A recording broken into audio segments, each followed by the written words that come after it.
I would like to ask the Treasury Minister which departments, statutory boards and offices have had regard to the alternative funding options as outlined in the Financing of Infrastructure Projects report received by Tynwald in July 2018 in respect of bids or schemes submitted to Treasury. On the Treasury Minister to reply. Mr. President, the projected forecast and balance of the capital account is shown in Table 5, page 11 of the 2019-2020 Pink Book. With our existing and projected levels of spending, the capital programme is sustainable and there is currently no need to raise additional funds. Having said that, we do need to review capital funding levels into the future.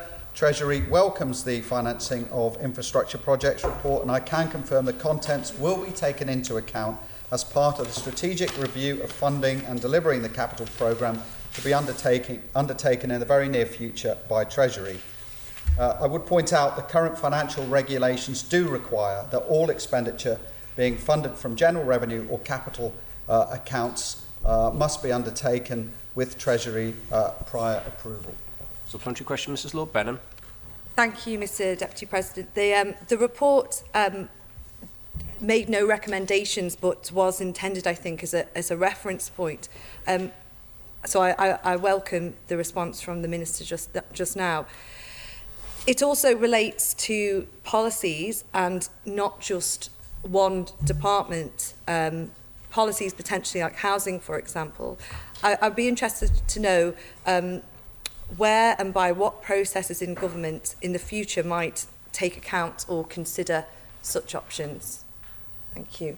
Treasury Minister to reply. Well, I think the focus of our review would be how capital projects would be potentially funded. That would need to obviously correlate with any joint strategies that were produced by the government. So there would be, clearly that would need to be taken into account, but the focus of the Treasury review will be solely about the funding mechanisms that will be available and that will be brought to Tynwald for future approval.